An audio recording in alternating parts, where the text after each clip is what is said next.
All right, let's go ahead and review this as a class.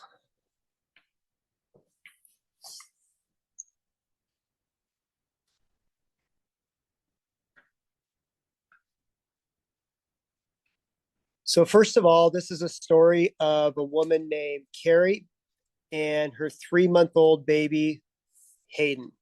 And they both go into the doctor because they're both kind of having similar symptoms, both Hayden and the mother. So let's see what those symptoms are, what they're concerned about. So Carrie says, I don't think Hayden is growing as fast as her previous child did. And she also may be running a slight fever. Hayden's temperature is somewhat elevated. Her skin is damp. Her pulse or her heart rate is higher than normal. And then they look at the weight graph, and it looks like Hayden is falling behind her expected weight curve. Is Carrie still breastfeeding Hayden?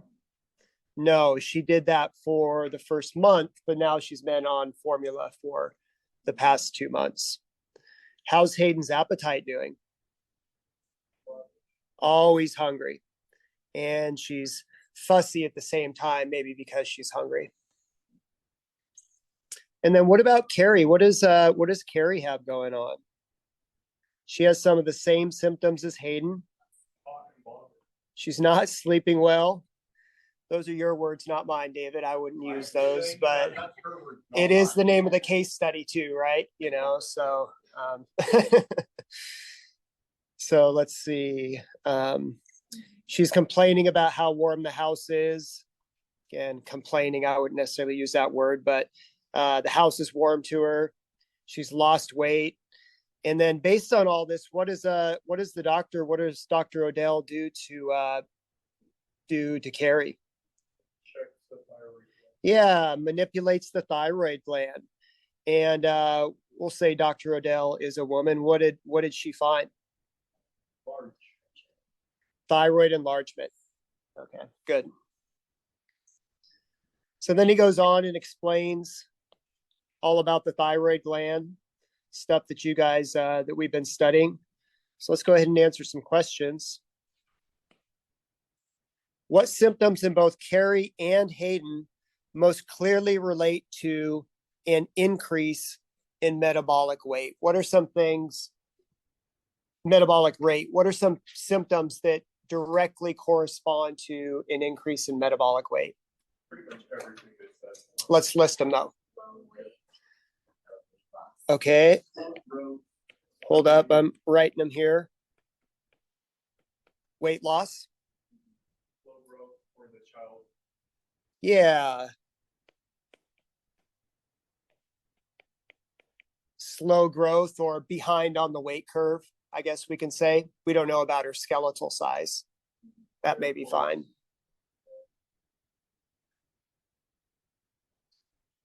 High temperature.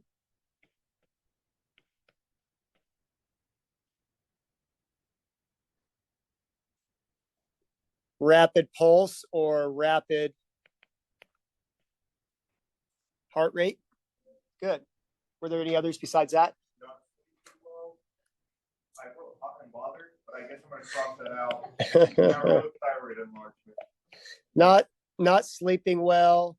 And what else? Always hungry.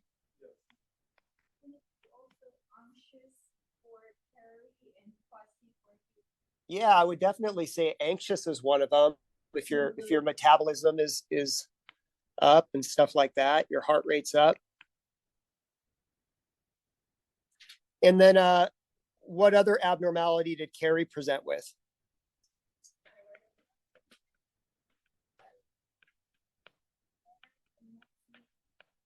Thyroid enlargement. Good. Okay, so that's question 1. What about question 2? Diagram the hypothalamo-pituitary thyroid axis for a healthy individual with glands and hormones, and include all the labels, all the stuff. I'm going to go to a different note here. Turn it this way.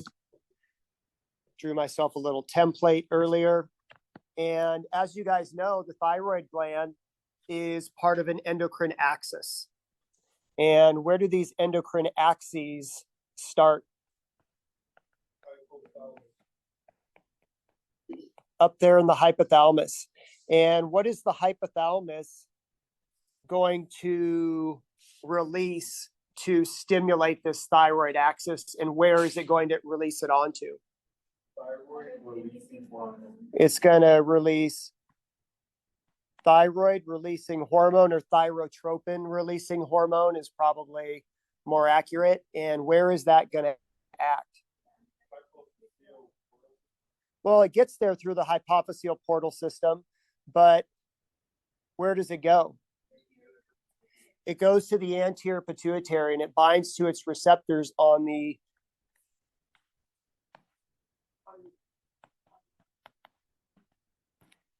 anterior pituitary. What does the anterior pituitary do in response? Releases TSH. Where does TSH go? It goes into the blood. And once something is in the blood, it has access to nearly all the cells in the body. But we know that TSH is going to act on the thyroid gland. So why is it that TSH, out of all the cells in the body to act on, only works on the thyroid gland? Because there's receptors for it on the thyroid gland. So we'll go ahead and just draw. Oops. We'll go ahead and draw. That's the thyroid stimulating hormone receptor. And what's going to happen is TSH goes through the blood. It binds to its receptor. And what does the thyroid gland do in response to TSH stimulation? It releases thyroid hormone. There's two forms of thyroid hormone. What is the predominant form that's released by the thyroid gland? T4. Or thyroxine. And what does thyroxine do? It goes into the blood. And so again, now T4 has access to nearly all the cells in the body. And it's going to require receptors within that cell for thyroid hormone to act on it. How would you answer this question? Do some, most, or nearly all cells of the body have receptors for thyroid hormone? Nearly all. Exactly. So this thyroid hormone is going to travel through the blood. It's actually going to diffuse into the cell. And what happens to T4 once it gets in the cell? It gets converted to T3. And why is T3 significant? It's the active form of thyroid hormone. And then T3 binds to its receptor, which is actually on the nucleus. It stimulates gene expression. And what does all of that do? What's the ultimate goal of thyroid hormone acting on a cell? What does it want that cell to do? Stimulate cellular respiration. Good.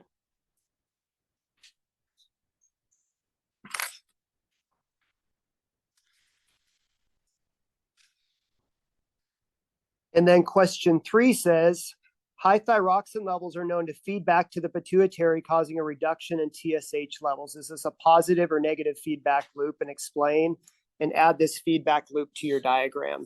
So let's take a look up above here. And as you guys know, we want to keep thyroid hormone levels within tight limits all throughout the day. We want to maintain homeostasis over thyroid hormone limits. And thyroid hormone doesn't stay the same all throughout the day. What it does is it fluctuates within these tight limits. So it goes up, then it hits the top range and it goes down, hits the bottom range, goes up again, and it fluctuates all throughout the day. Well, why does that happen? How does that happen? Through negative feedback, exactly.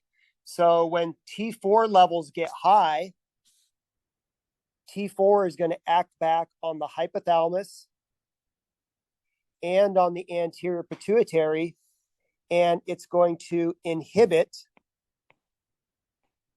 the actions of those glands relative to the thyroid axis. So what's it going to do to TRH levels? What's negative feedback going to do to TRH levels?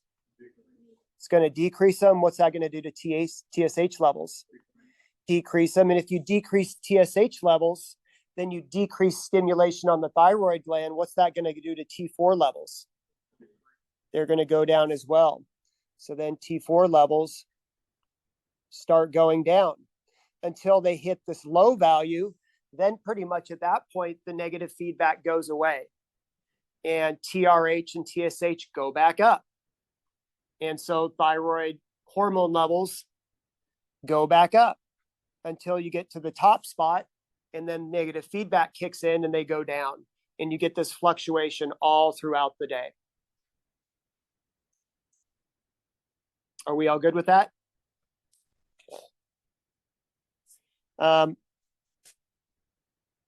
What's the formula for cellular respiration? Let's just go over that real quick. It's C6H12O6, which is what?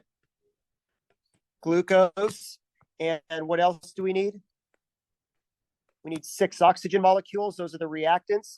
And what are we going to produce? ATP is the main product. Let's save that one till the end. We're also going to produce CO2. We're going to produce water, and we're going to produce about 36 ATP per glucose molecule. And what else are we going to produce as a byproduct of this? Good. We're going to produce heat. Excellent.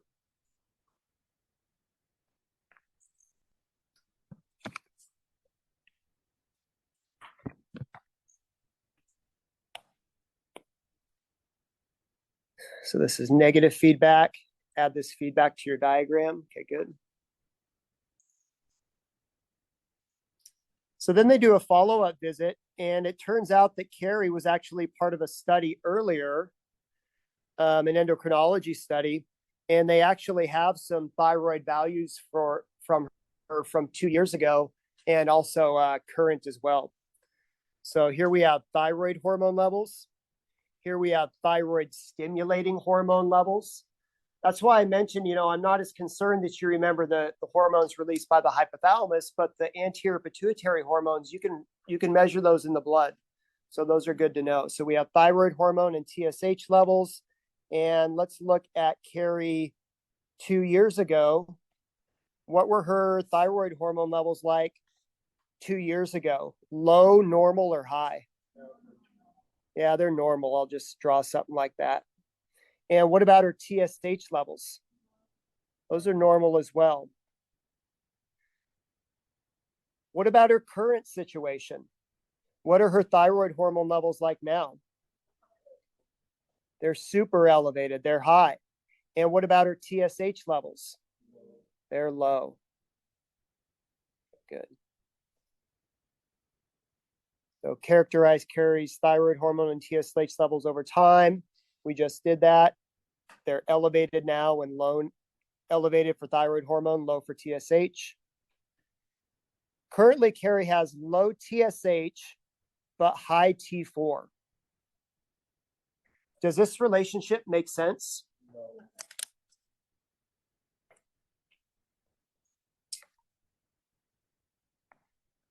So we'll say no. And why is that the case? If you have low TSH, what should your thyroid hormone levels be like? They should be low as well.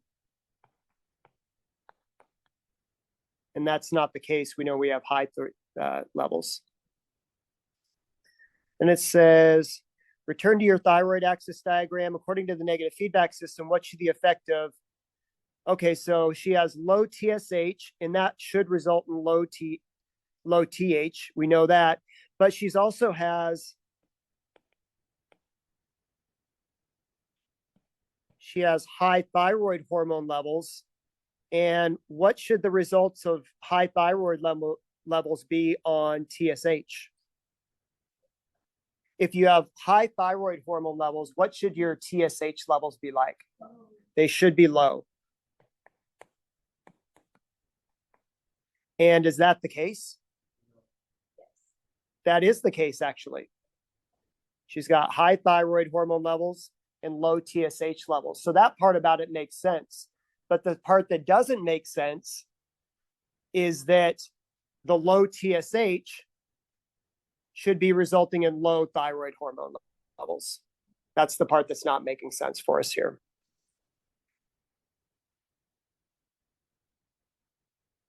Any ideas why this may be the case?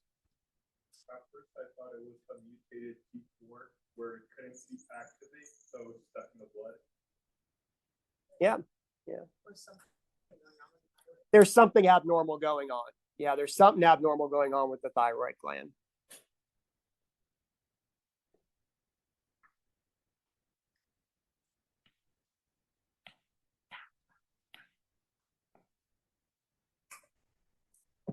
So the doctor says low TSH levels should result in low thyroid hormone levels, not the reverse.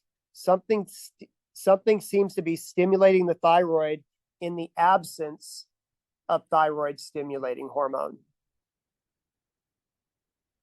So then they run an ELISA and they get the results back.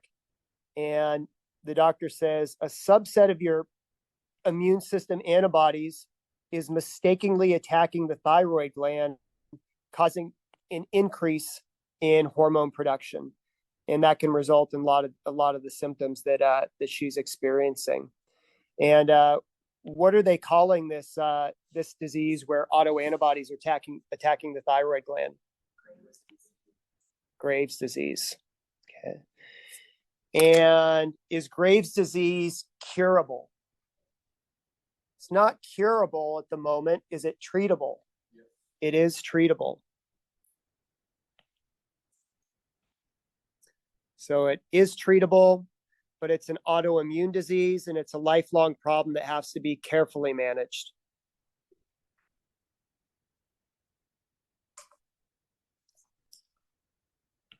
Okay, then it says specifically, Graves' disease is an autoimmune disease where the body's own antibodies attack the TSH receptor. Where's the TSH receptor located? On the thyroid gland. So let's go back to that, and we'll draw the antibodies attacking the TSH receptor and see if that makes sense.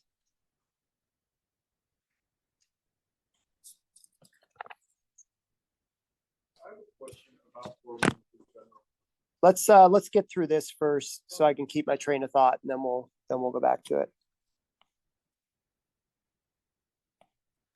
So what we have going on is we have, let me draw a couple more TSH receptors on here. What we have going on is we have antibodies. I'll just draw those as antibodies that are attacking the TSH receptor.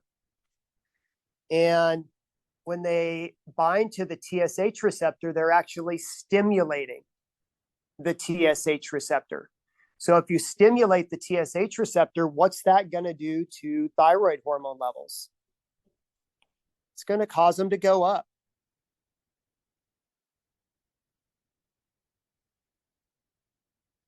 So does this autoimmunity, this attacking of the TSH receptors, does that explain the hyperthyroidism? It does.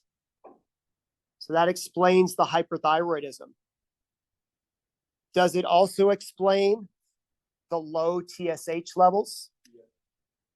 How so? How do the high thyroid hormone levels explain the low TSH levels? Negative feedback.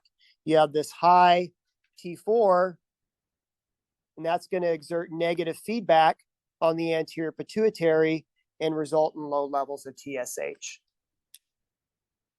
And that also explains why low levels of TSH can also occur with can also occur at the same time as high T4, because these antibodies are coming from, there's something outside of the axis and they're stimulating the thyroid gland independent of the low TSH.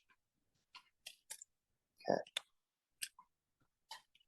David, a hormone question. Yes, are I'm just curious about hormones in general, because with the way her high levels of T4, they're just stuck circulating in the blood. And I wonder, do hormones deteriorate, or do they just stay in the blood until they're used? That's a good question. There is a half-life for hormones in the blood. So steroids, protein hormones, thyroid hormones, there is a half-life where they start to get broken down. Exactly.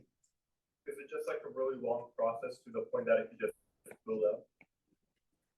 Well, the problem with her is she's just producing so much of it, you know? Yeah. Where are these antibodies coming from? Does everyone have them and they're just out of control in these patients? Antibodies are proteins. And so you have genes for them. You have genes that code for these antibodies, and then these antibodies are produced. What causes these antibodies to turn on the body's own cells? That's a good question. I'm not sure why that's the case.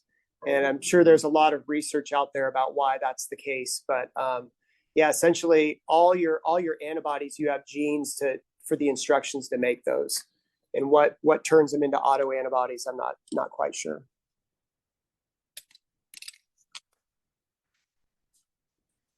Okay, then let's move on to Hayden. And here we have thyroid hormone levels and TSH levels for Hayden.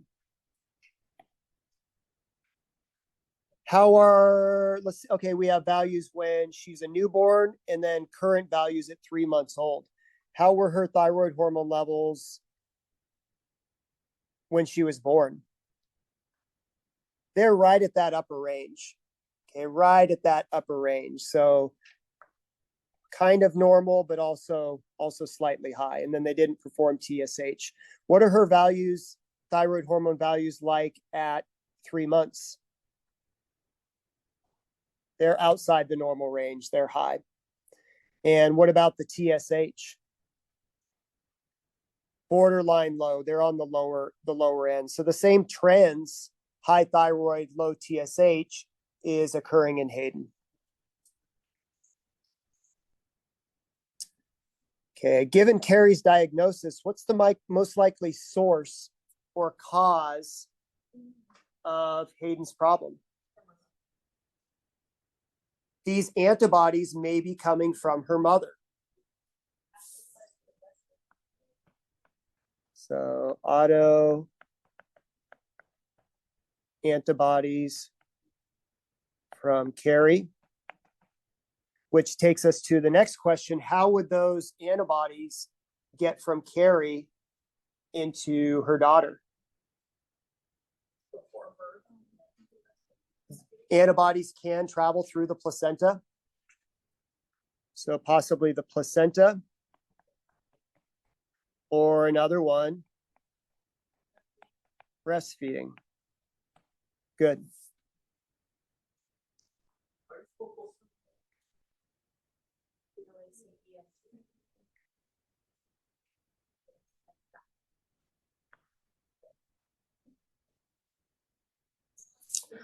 And so she breastfed for the first month, but then she stopped breastfeeding the last 2 months.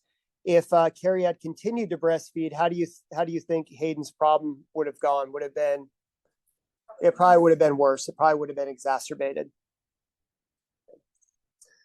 All right, for Hayden, Dr. Odell suggests 3 months of low-dose anti-thyroid medication that will reduce her thyroxine production. Regular blood tests, and stuff through her lifetime. And this is basically a short-term therapy. Why is short-term therapy likely to work?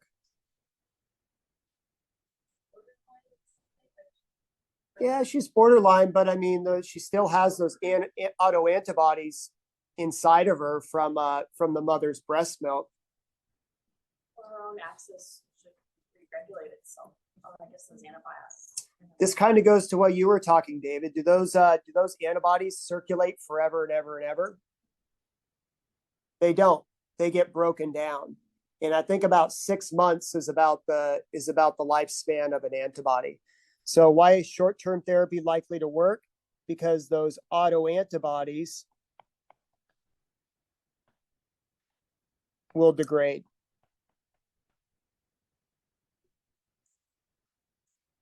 And that's why that 6 months is significant. Is it possible that that Hayden also has Graves' disease? Yes. It is possible. And what future tests would you like to run to determine whether or not Hayden actually has Graves' disease? Yeah, we're going to continue to measure TSH and T4, and hopefully those will go down. Those will stabilize. And we can also measure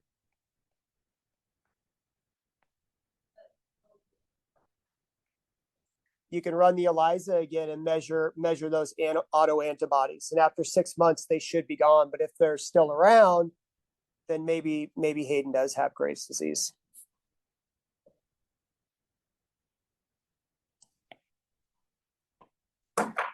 Will this same therapy work for Carrie? No, because she does have Graves' disease and she's going to continue to produce those autoantibodies. What about general immunosuppression as a treatment? Is that an ideal treatment? First of all, would it help her situation with regards to Graves' disease? Probably would. Yep, it probably inhibit some of those antibodies. But what's the potential consequence? You're suppressing the immune system, absolutely. So it's going to be susceptible to disease.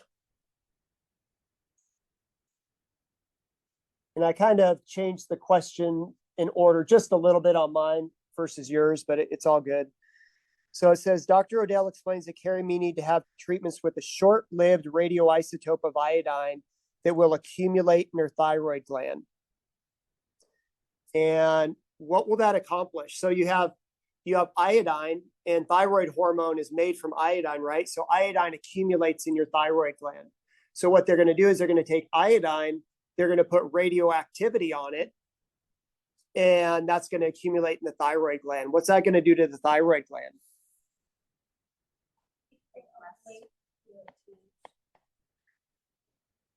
That's a good word for it, Rama, is ablate, but yeah, it's basically going to destroy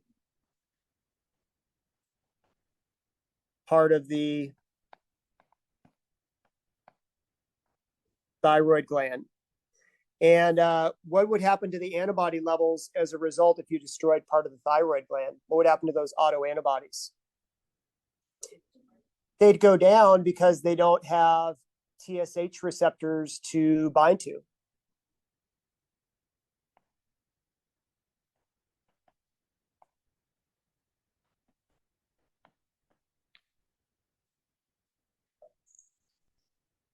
But if you do prescribe, if you do go this way and you destroy part of the thyroid gland, what are you going to need to do to live a normal life? You're going to have supplementation.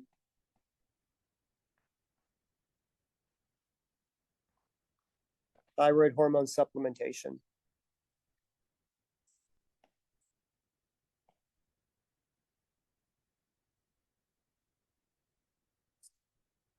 Another possible treatment is surgical removal of the thyroid gland.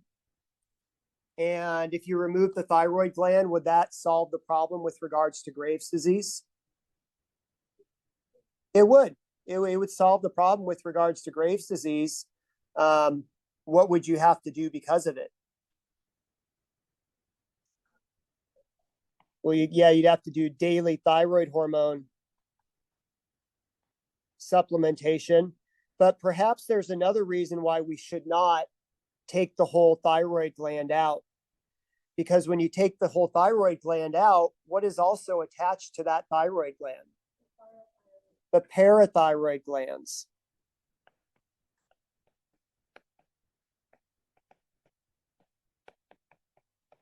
Which regulate calcium homeostasis. And so if you take those out, then you're just adding another problem on top of it.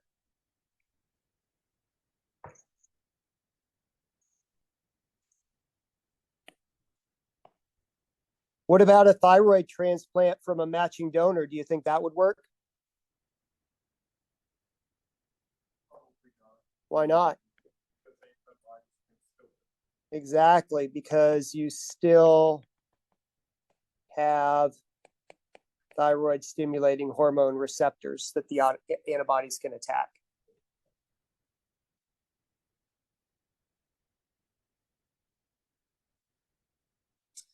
All right, final outcome. Carrie elected to have the radioactive iodine treatment rather than surgery. Her thyroid size and hormone level was monitored as treatment progressed. Her thyroxine levels are now maintained by daily synthetic hormone medication. So that's good. It sounds like she's managing all of that.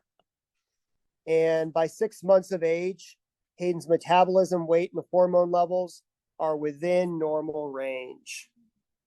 Yay. But they're going to continue to check her just in case she does have the genes that cause the autoantibody.